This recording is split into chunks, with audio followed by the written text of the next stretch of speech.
पल दो पल का शायर हूँ, पल दो पल मेरी कहानी है, पल दो पल मेरी हस्ती है, पल दो पल मेरी जवानी है। मैं पल दो पल का शायर हूँ।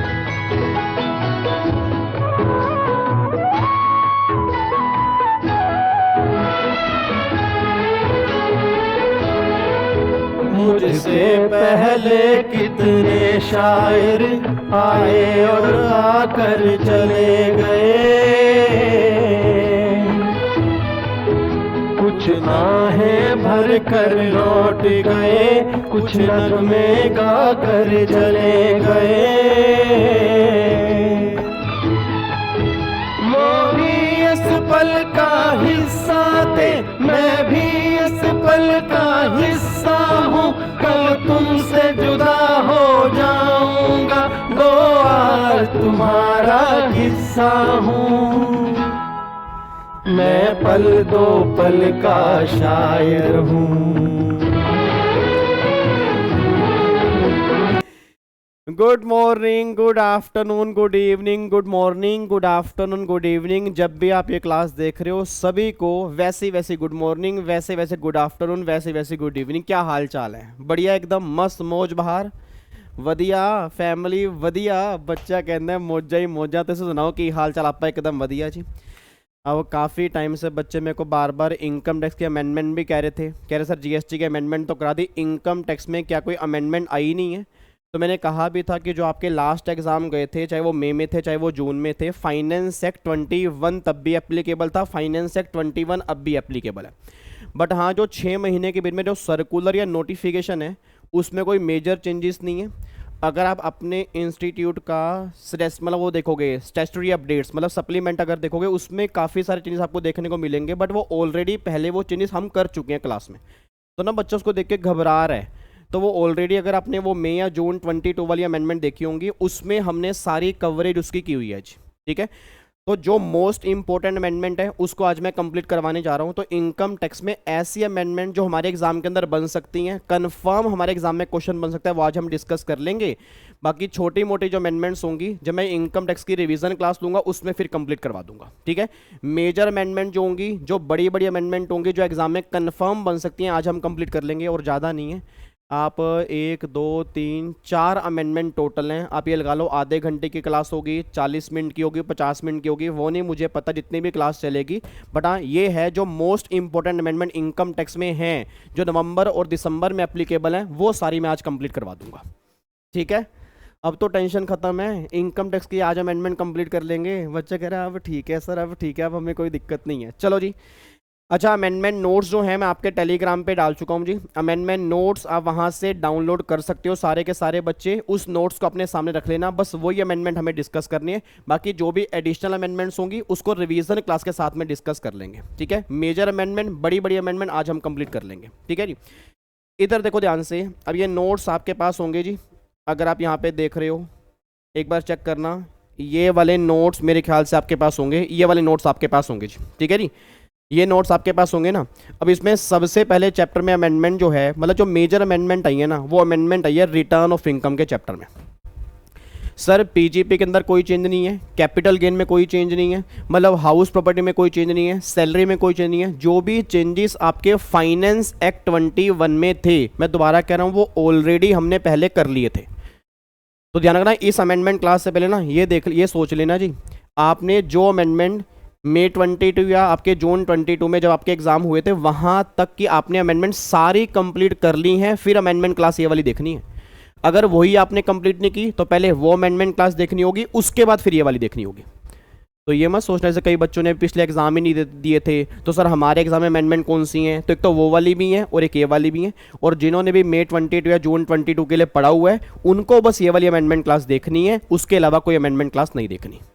डन है जी, अब क्लियर हो गया ना? पक्का पक्का। बाकी जो भी डाउट्स होंगे वो कमेंट बॉक्स में डाल देना, उसको मैं रिप्लाई कर दूंगा। ठीक है, चलो री, इधर देखो ध्यान से, मैं कहना क्या चाह रहा हूँ जी। अब एक बार यहाँ पे आ जाओ। अब सबसे पहला टॉपिक जो अमेंडमेंट वाला डिस्कस करने जा रहे हैं, टॉपिक नंबर 1 है रिटर्न ऑफ इनकम का। अब बिल्कुल सिंपल सिंपल अमेंडमेंट आई हैं, बट 3 अमेंडमेंट इस चैप्टर के अंदर हैं जो मुझे पूरी की पूरी उम्मीद है कि इस बार के एग्जाम के अंदर बन सकती हैं, क्योंकि अमेंडमेंट तीनों ही इंपॉर्टेंट हैं, एग्जाम में कंफर्म क्वेश्चन बनेगा। अब अमेंडमेंट आई क्या वो मैं थोड़ा सा आपको बता दूं जी। याद करो, आपने रिटर्न के चैप्टर में ना एक सेक्शन किया था, सेक्शन नंबर 139(1), याद आ रहा है आपको?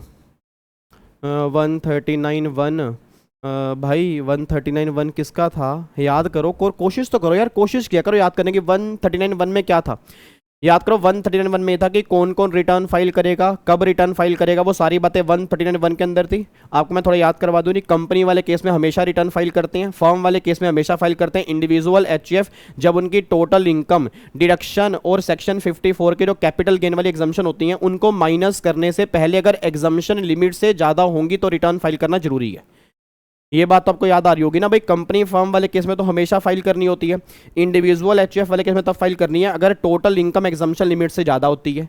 तो बच्चा कह रहा है सर इसमें कोई चेंज आ गया क्या? आंसर इज नो, इसमें कोई चेंज नहीं है। जो आपने पहले पढ़ा सेम लो आज भी, इसमें कोई भी चेंज नहीं है। फिर दूसरा आपने रिटर्न के चैप्टर में ये पढ़ा होगा, जब मैंने क्लास में आपको बताया था कि 3 केस ऐसे होते हैं कि जहाँ पे ना हमेशा रिटर्न फाइल करनी कंपलसरी है। वो 3 केस कौन कौन से अगर आपको ध्यान रहा हो? सबसे पहला केस मैंने कहा था कि अगर आपने फॉरेन ट्रैवल पे खर्चा किया और वो खर्चा अगर 2 लाख से ऊपर आपने किया तो रिटर्न फाइल करना जरूरी है, चाहे इनकम कितनी भी हो। मतलब इन तीनों केस के अंदर मैंने क्लास में भी कहा था कि इनकम कितनी भी हो हमेशा रिटर्न फाइल करनी जरूरी है इन 3 केस में। सबसे पहला केस आपने क्या किया था? फॉरेन ट्रैवल वाला खर्चा अगर 2 लाख से ऊपर होगा रिटर्न फाइल करनी जरूरी है। दूसरा केस मैंने कहा था कि अगर आपका करंट अकाउंट है, आपका 1 करंट अकाउंट है, 2 करंट अकाउंट है, टोटल मिला के अगर आपने करंट अकाउंट में पैसा डिपॉजिट किया 1 करोड़ से ज्यादा तो रिटर्न फाइल करना जरूरी है। मैं ये नहीं कह रहा इनकम 1 करोड़ से ऊपर, मैं दोबारा कह रहा हूं अगर आपने करंट अकाउंट में पैसा डिपॉजिट किया अगर 1 करोड़ से ऊपर तो आपको रिटर्न फाइल करना कंपलसरी है। फिर तीसरा मैंने कहा था कि अगर आपका इलेक्ट्रिसिटी का बिल, अगर आपका बिजली का खर्चा अगर 1 लाख से ऊपर होगा तो रिटर्न फाइल करना जरूरी है। तो बच्चा कहता है हाँ हाँ हाँ हाँ सर याद आ गया, ये 3 केस आपने कहा था भाई इनमें हमेशा रिटर्न फाइल करनी होती है, तो इसमें चेंज आया। Answer is yes. अब जो 3 केस आपने पहले पढ़े थे उसमें 4 केस अब नए ऐड हो चुके हैं। जो 3 केस आपने पहले पढ़े थे उसमें 4 केस अब नए ऐड हो चुके हैं, मतलब 3 और 4 टोटल मिला के अब 7 केस ऐसे हो चुके हैं जहां रिटर्न फाइल करना कंपलसरी है। मतलब 3 केस जो आपने पहले पढ़े वो पहले भी थे, आज भी हैं, उसमें कोई भी चेंज नहीं है। उसके एडिशन में, मतलब उसके एडिशनल में 4 केस गवर्नमेंट ने और ऐड कर दिए कि इन 4 केस में भी रिटर्न फाइल करना कंपलसरी है, चाहे इनकम आपकी कितनी ही क्यों ना हो। और आप समझ सकते हो ये गवर्नमेंट क्यों केस लेके आई होगी। आपको मैं क्लास में हमेशा कहता रहा हूँ कि भाई साहब गवर्नमेंट जो इस टाइम जो है ना रिटर्न फाइलिंग के लिए बहुत स्ट्रिक्ट है। मतलब गवर्नमेंट ये बात चाहती है कि भाई साहब चाहे तुम टैक्स पे करो, इनकम पे करो, वो मैटर नहीं करता, इनकम तुम्हारी कितनी ही क्यों ना हो, बट तुम्हें रिटर्न फाइल करनी है ताकि हम तुम्हारी इन्फॉर्मेशन चेक कर पाएं, हम तुम्हारी कंप्यूटेशन चेक कर पाएं। इसलिए गवर्नमेंट धीरे धीरे क्या कर रही है, काफ़ी सारी जगह पे क्या लिख रही है कि इस केस में रिटर्न फाइल करना कंपलसरी है। मतलब यहाँ पे गवर्नमेंट ये नहीं कह रही इनकम एग्जम्पशन लिमिट से ऊपर हो। इट मीन्स अगर कोई इंडिविजुअल इन 7 केस में कवर हो रहा है और अगर उसकी टोटल इनकम एग्जम्पशन लिमिट तक है तो भी रिटर्न फाइल करना कंपलसरी है। बस ये बात ध्यान दो जी, ठीक है जी। तो 3 केस पहले भी थे, 4 केस अब भी हैं, इन 7 केस में हमेशा मैंडेटरी है रिटर्न फाइल करना, इसमें आपको इनकम चेक नहीं करनी। अब 7 केस कौन कौन से? 3 केस तो मैंने आपको बता दिए। अगले 4 केस कौन से हैं जो भी इन्होंने नए इंसर्ट किए हैं? ये 4 केस आपके सामने हैं। सबसे पहला केस गवर्नमेंट ये बात कहना चाह रही है कि अगर कोई पर्सन बिजनेस कैरी कर रहा है, जैसे अभी के सामने बच्चा बैठा है, क्या नाम है आपका? नहीं, इस बच्चे का नाम अंकित। अब अंकित कहता सर मेरे फादर ना बिजनेसमैन है, तो मेरे फादर बिजनेसमैन है, बिजनेस की काफ़ी अच्छी टर्नओवर होती है, बट जब वो इनकम कैलकुलेट करते हैं तो उनकी इनकम 2.5 लाख से कम आती है। मतलब वो इतने सारे ना खर्चे दिखा देते हैं तो इनकम 2.5 लाख से कम आती है, तो उनको रिटर्न फाइल करनी नहीं है। तो अंकित अब तुम्हारे फादर के लिए भी लो बन चुका है। मतलब जो लोग बिजनेस कैरी कर रहे हैं अगर उनकी पूरे साल में सेल, मतलब पूरे साल में टर्नओवर अगर 60 लाख से ज्यादा हो जाती है तो रिटर्न फाइल करना कंपलसरी है, चाहे इनकम कितनी ही क्यों ना हो। सर मतलब अगर मेरे फादर की टर्नओवर 70 लाख रुपए है और मान लो हम खर्चे दिखा के जो टोटल इनकम है अगर मान लो 2 लाख रुपए की दिखा दें तो इनकम तो एग्जम्पशन लिमिट से कम है, तो क्या रिटर्न फाइल करना जरूरी है? Answer is yes. मतलब अगर अब गवर्नमेंट ये बात कहना चाह रही है कि अगर किसी बिजनेसमैन की टर्नओवर पूरे साल में, मतलब प्रीवियस ईयर में जो आपका करंट ईयर चल रहा है उसमें अगर आपकी टर्नओवर जो है वो 60 लाख से ऊपर हो जाएगी ना तो रिटर्न फाइल करना कंपलसरी है। पहला केस ये इंसर्ट किया।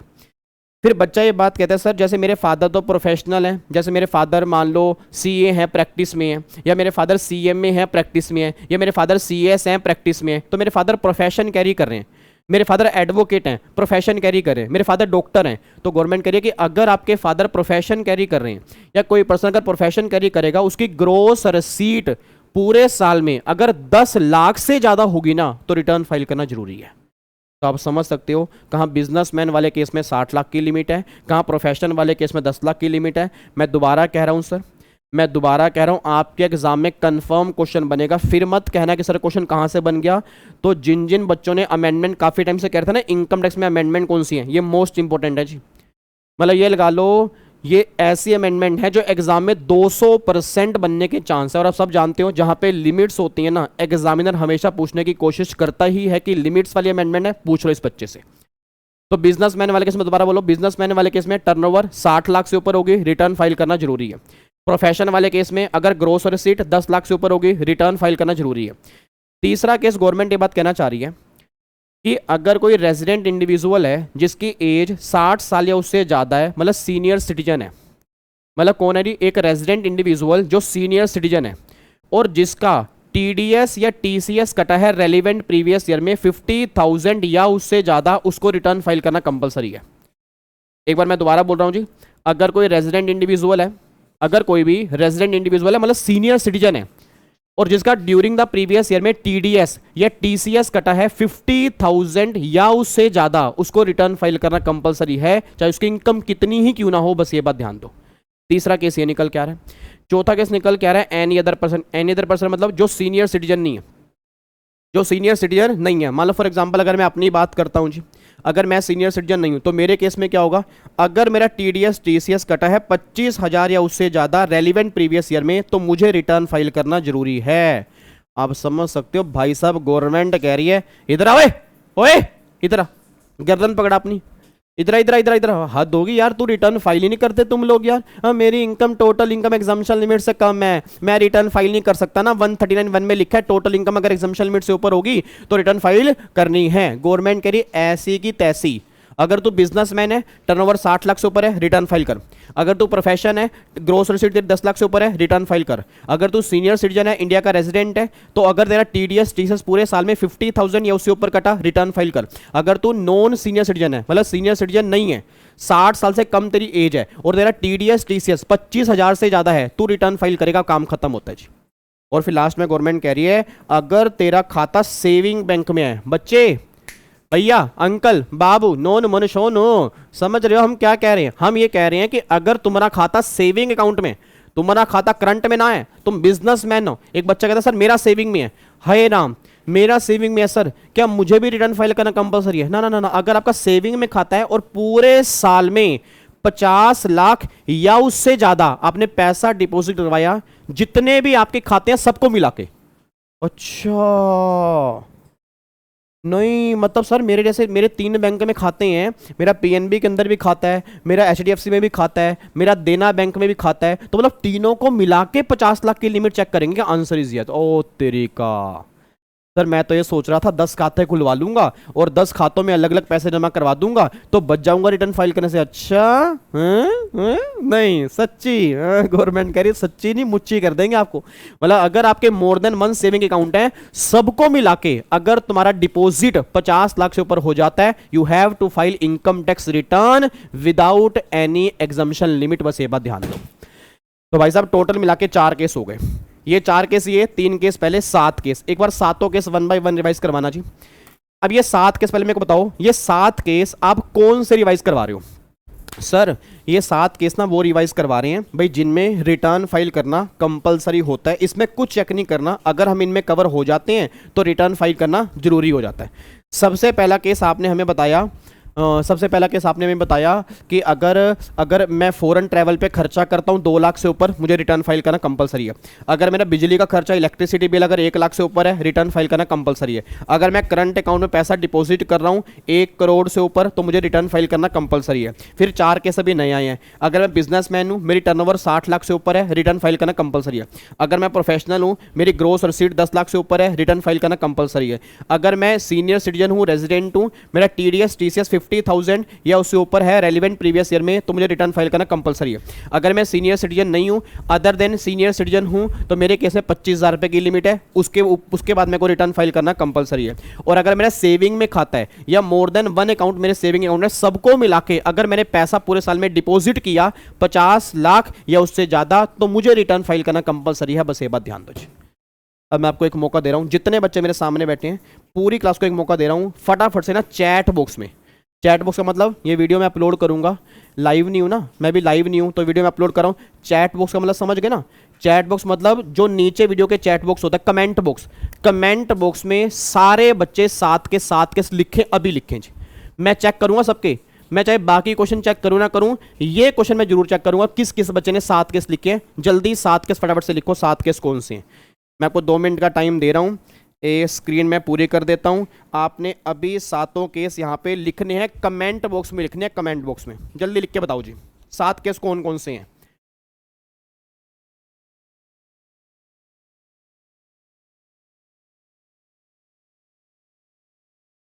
लिखने को कहा है मैंने नालायकों, लिख लो। ये नहीं कि सर लाइव नहीं है तो हम कमेंट में क्यों लिखेंगे, सर कौन सा पढ़ेंगे क्या, अरे सर छोटी बच्ची हो क्या, कैसे बच्चों वाली बातें कर रहे हो। ठीक है जी, तो लिख दोगे ये 7 केस, इज्जत रख लोगे मेरी। ठीक है जी, इज्जत रख लोगे ना तो मैं सबके चेक मतलब उससे मुझे पता लग जाएगा कितने बच्चों ने अमेंडमेंट क्लास देखी है। मतलब जिस जिसके 7 केस होंगे ना, बस मैं यही मानूंगा उस बच्चे ने अमेंडमेंट क्लास देखी और किसी ने भी नहीं देखी जी। ठीक है जी, 3 केस आपके पहले वाले हैं, 3 केस तो ये वाले हैं, 4 केस आपके ये वाले नए जुड़े हैं, टोटल मिला के 7 केस अब ऐसे हो चुके हैं जहां पे रिटर्न फाइल करना कंपलसरी है। बस ये बात ध्यान दो। अच्छा, बस यहां पे ना अब एक ध्यान देने वाली बात ये है, यहां पे अगर चेक करोगे बिजनेसमैन की बात करूंगा तो टर्नओवर जो है वो 60 लाख से ज्यादा होनी चाहिए, ये मोर देन का साइन है। हेलो अंकल, अंकल इधर इधर, टर्नओवर 60 लाख से ज्यादा होनी चाहिए, ये मोर देन का साइन है। प्रोफेशन वाले केस में 10 लाख से ज्यादा होनी चाहिए, ये मोर देन का साइन है। ठीक है जी, और अगर मैं बात करूंगा टीडीएस टीसीएस वाले केस में, यहां 50,000 और मोर है, यहां 25,000 और मोर है, और यहां पे सेविंग वाले केस में 50 लाख या उससे ज्यादा है। तो इन तीनों केस में और मोर की बातें हो रही हैं और उसमें मोर देन की बातें हो रही हैं। बस ये बात ध्यान दो।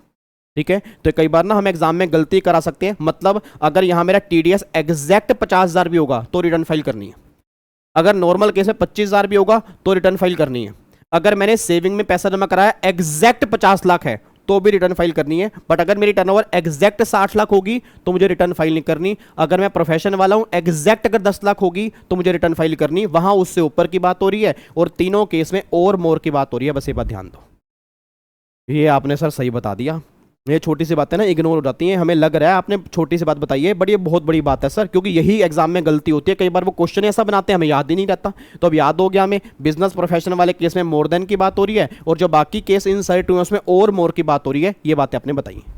एक बच्चा कहता है सर जो ऊपर 3 केस बताए हैं, ऊपर 3 केस में और मोर की बात है या वहां पे मोर देन की बात है? वहां पर मोर देन की बात है। फॉरेन ट्रैवल पे खर्चा 2 लाख से ऊपर हो, करंट अकाउंट के अंदर पैसा 1 करोड़ से ऊपर डिपॉजिट कराया हो, इलेक्ट्रिसिटी पे खर्चा 1 लाख से ऊपर हो। मतलब 3 केस ये मोर वाले हैं, 2 केस ये, 5 केस मोर देन वाले हैं, और बाकी जो आपके 2 केस होंगे वो और मोर वाले हैं। बस ये बात ध्यान देना। डन है, तो फाइनली अमेंडमेंट नंबर 1 हमारी कंप्लीट हो चुकी है कि कहां कहां रिटर्न फाइल करना कंपलसरी है। अमेंडमेंट 1 हमारी पैक होगी। अब अगर मैं अमेंडमेंट नंबर 2 पे आता हूं जी, बिल्कुल बेसिक अमेंडमेंट है, छोटी सी अमेंडमेंट है। अब याद करो, आपको मैंने क्लास में बताया था कि आजकल ना गवर्नमेंट जो है वो आधार को ना पैन से लिंक करा रही है। आपस में पता ना भाई, मान लो इधर से आधार कार्ड आएगा, इधर से पैन कार्ड आएगा, तो गवर्नमेंट कह रही इन दोनों का ना आन मिलो सजना, इन दोनों का ना मिलाप करवा दो, इन दोनों को मिलवा दो। अब बच्चा कह रहा है सर एक डेट भी तो थी, आपने कहा था कि एक डेट तक मिलवा देना, नहीं तो फिर बाद में ना वो जो राहु केतु हैं उनकी नक्षत्र जो है उनकी दिशा पलट जाएगी। तो वो डेट आपने कौन सी बताई थी? डेट मैंने कहा था 31 मार्च 2022 आपकी लास्ट डेट है।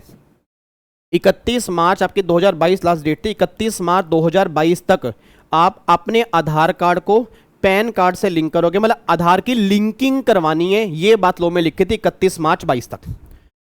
फिर लॉ में यह भी लिखा था कि अगर 31 मार्च 22 को आपने लिंकिंग नहीं कराई तो फिर 1000 तक की फीस आपके हाथ में एप्लीकेबल हो जाएगी। That is section 234H।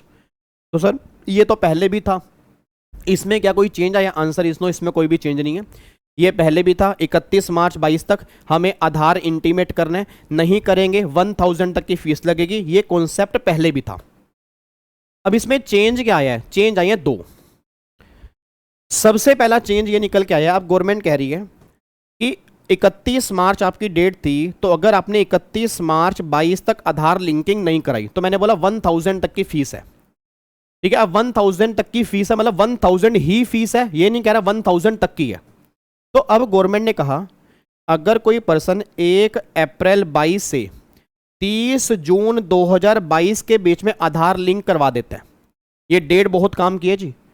आपको मैं क्यों कह रहा हूँ ये अमेंडमेंट इंपॉर्टेंट है? क्योंकि जितनी अमेंडमेंट है सब में लिमिट है, सब में डेट है। आपके एग्जाम में ना देखने को मिले फिर आप मुझे बोल देना जी कि सर ने झूठ कहा था, क्योंकि जहां डेट और लिमिट की बात होगी ना सर, आप सब जानते हो इंस्टीट्यूट का कितना गहरा नाता है इन चीज़ों से, और जो अमेंडमेंट है वो तो फिर भाई साहब कमाल ही कर देती हैं। तो सबसे पहली बात, 31 मार्च तक आधार लिंक करवा दोगे, कोई दिक्कत नहीं है। 31 मार्च के बाद 1000 तक की फीस है। 1000 में कितनी फीस लगेगी? तो गवर्नमेंट ने कहा अगर तुम आधार लिंक करवा दोगे 1 अप्रैल 22 से 30 जून 2022 के बीच में, तो फिर तो 500 रुपये की फीस देनी पड़ेगी। और अगर 1 जुलाई 22 के बाद अगर तुमने आधार लिंक करवाया होगा, फिर तुम्हें 1000 की फीस देनी पड़ेगी। अमेंडमेंट नंबर 1 तो ये है। तो मतलब वैसे 1000 की फीस है, अब 1000 में कितनी?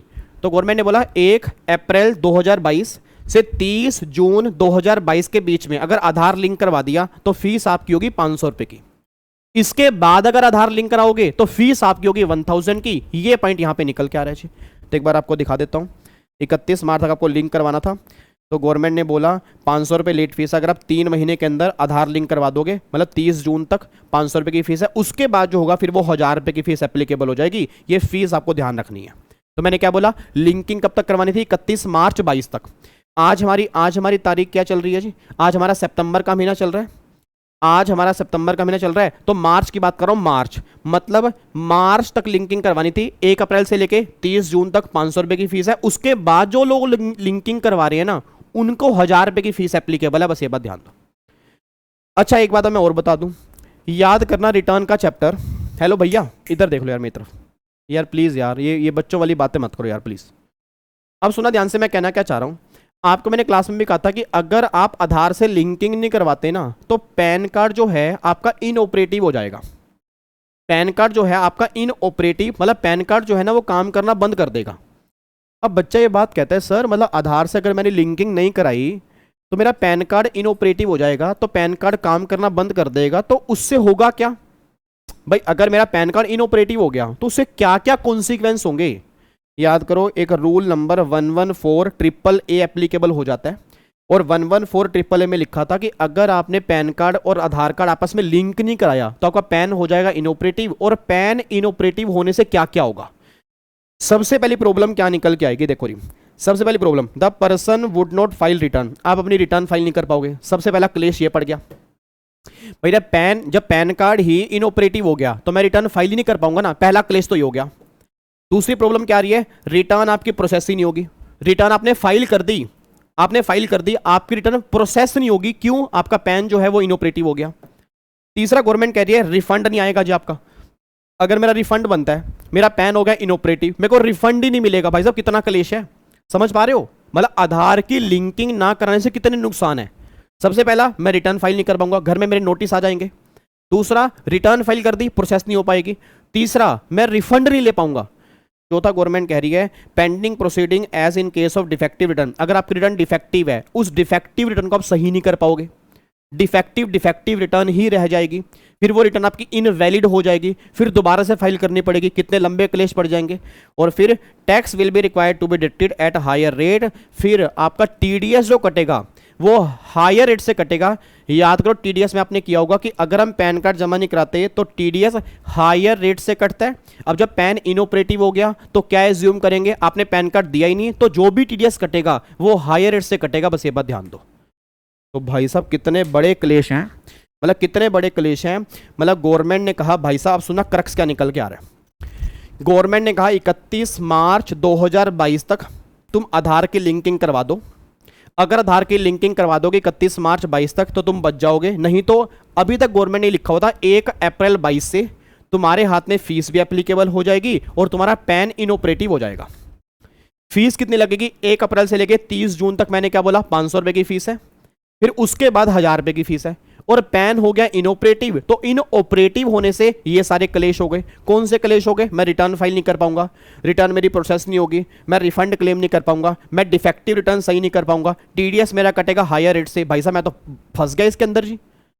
अब सारे लोगों ने बोला, जितनी भी जनता है ना, सारी जनता गवर्नमेंट के पास गई, गवर्नमेंट से बोली दुहाई हो। गवर्नमेंट ने बोला क्या हुआ? उन्होंने कहा ऐसे ऐसे ऐसे और ऐसे ऐसे ऐसे।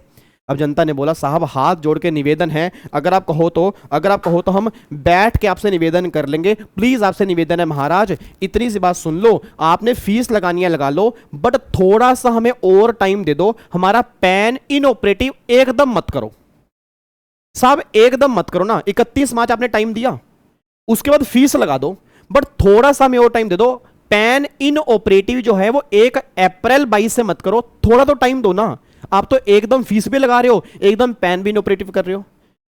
गवर्नमेंट ने कहा जा सिमरन जा जी ले अपनी जिंदगी, जा सिमरन जा जी ले अपनी जिंदगी। अब गवर्नमेंट ने कहा देख भाई 1 अप्रैल 22 से फीस तो लगेगी, फीस तो लगना स्टार्ट हो ही जाएगी, हम तुझे 1 साल का टाइम दे रहे हैं। मतलब जो तेरा पैन इनऑपरेटिव होगा ना वो 1 अप्रैल 2023 से होगा, बस ये बात ध्यान दो। मतलब आज अगर सितंबर चल रहा है, अभी भी तुम्हारे पास मौका है। अगर तुम्हारे पापा ने या तुम्हारी मम्मी ने या तुम्हारे दद्दू ने या दद्दी ने अगर अभी तक पैन कार्ड जमा ना कराओ, अगर अभी तक पैन कार्ड आधार को लिंक ना करो ना, तो उन्हें जाके बोल देना कि पप्पा आधार से लिंक करवा लो, पप्पा आधार से लिंक करवा लो, नहीं तो फिर फीस तो लगेगी हो, और आगे जाके पैन हमारा इनऑपरेटिव हो जाए 1 अप्रैल 23 के बाद। फिर मत कहिए कि गवर्नमेंट ने क्या कर दियो, ठीक है जी। तो पापा को बोल देना कि पापा अभी भी टाइम है, फीस तो देनी पड़ेगी, बट पैन अभी हमारा ऑपरेटिव है, 1 अप्रैल 23 के बाद पैन भी हमारा इनऑपरेटिव हो जाएगा।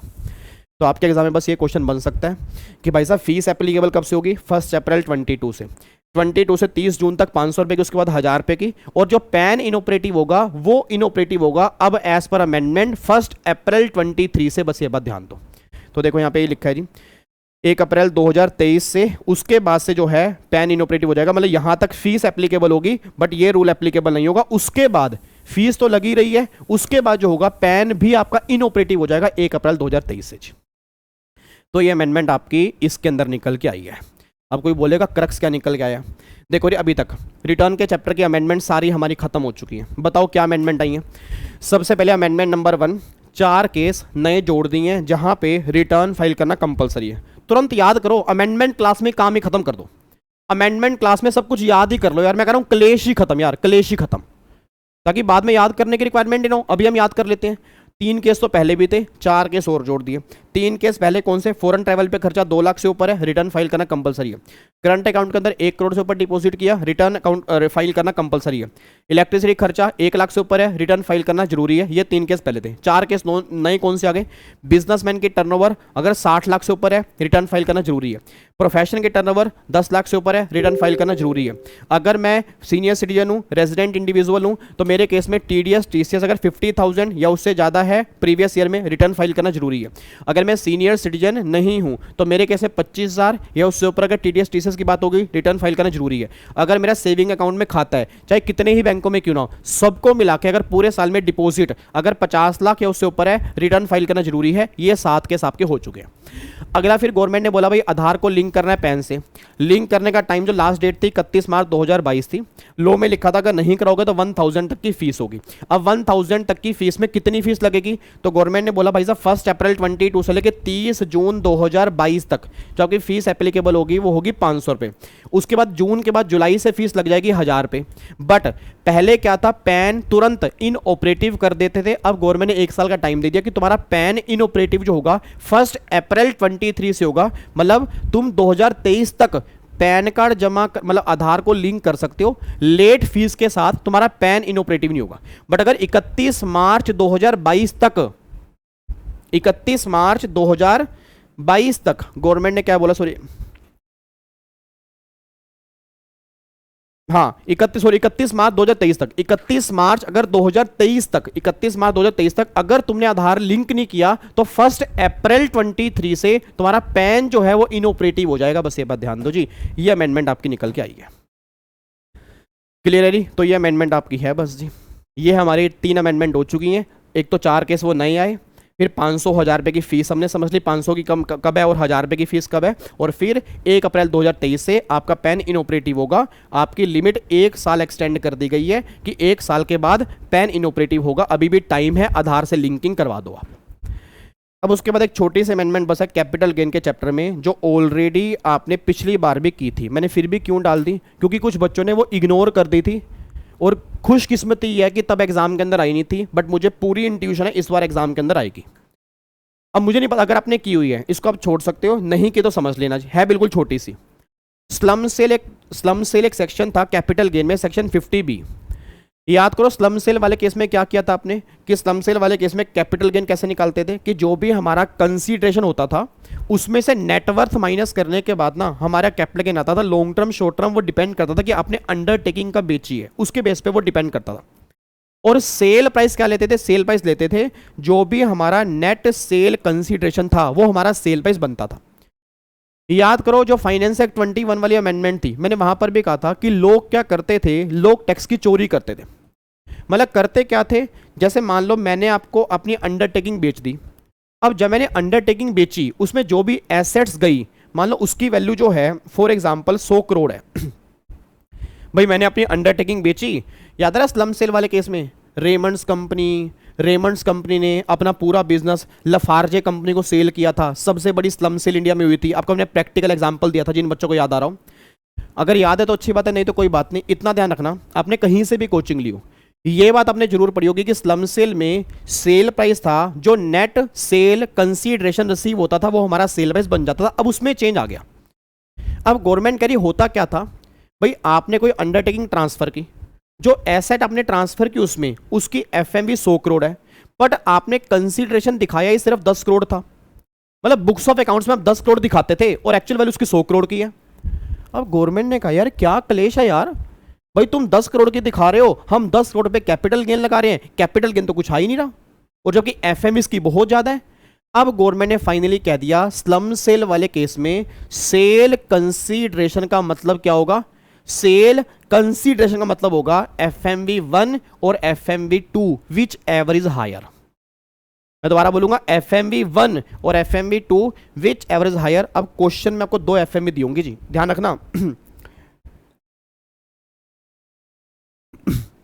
जितने बच्चे भी इस क्लास को देख रहे हैं, अब क्वेश्चन में आपको 2 FMV दी होंगी।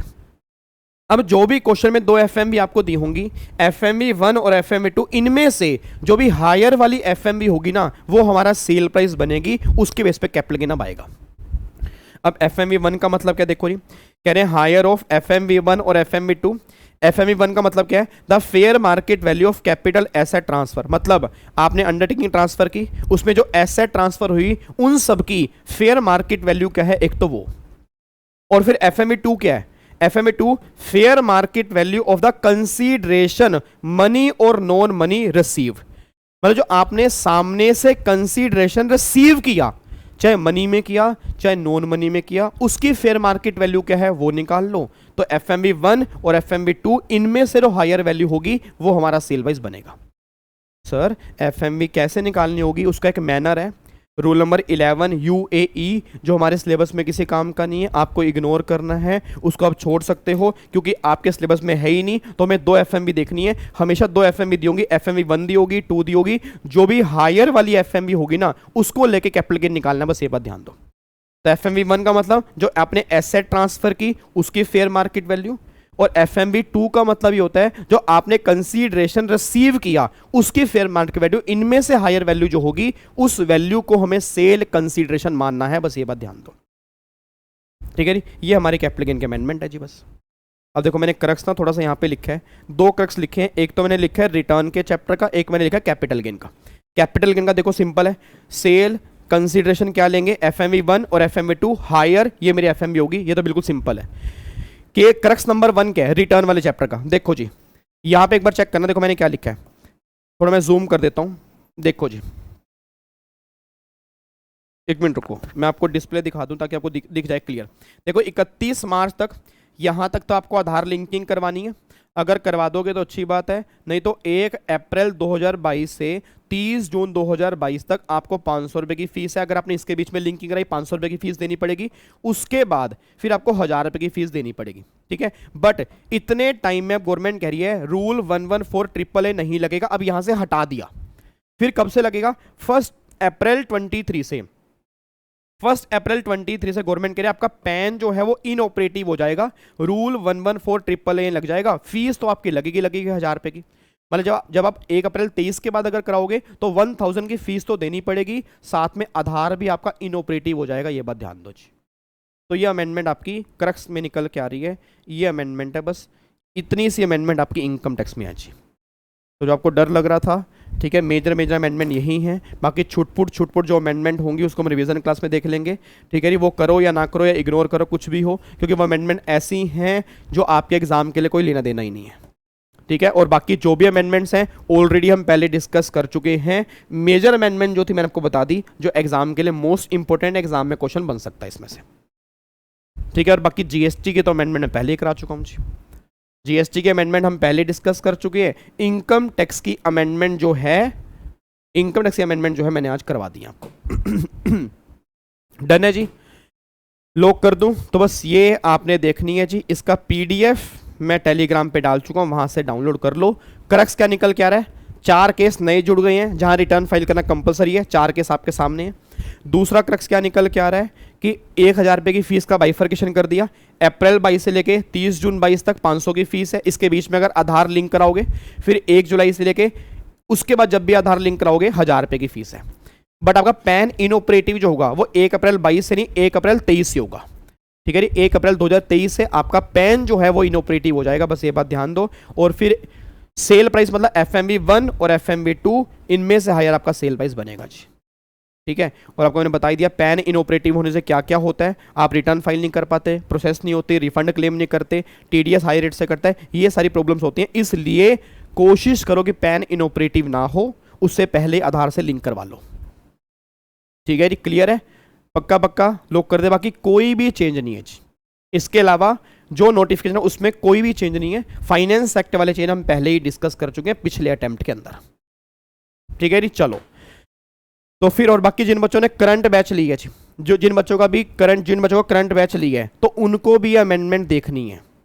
मतलब अगर आप में से किसी ने रिकॉर्डेड बैच मेरा लिया था उनको भी अमेंडमेंट देखनी है, क्योंकि उसमें 6 फाइनेंस एक्ट 21 उसमें कवर है, बट 6 महीने के सर्कुलर उसमें कवर नहीं है, जो मैंने अभी करवा दिया आपको, ठीक है। चलो री, तो फिर बाकी मुलाकात करेंगे अब क्वेश्चन आंसर सेशन हमारे होने हैं अभी, उसमें मुलाकात करेंगे। रिवीजन क्लास जीएसटी की हैं, उसमें मुलाकात करते रहेंगे हम, ठीक है। मिलते रहेंगे इसी तरह से यूट्यूब पे। पकड़ के लेके आया करो अपने दोस्तों को, और लाइक ठोक दिया करो, सब्सक्राइब भी कर लिया करो अगर कभी अच्छा लगे तो।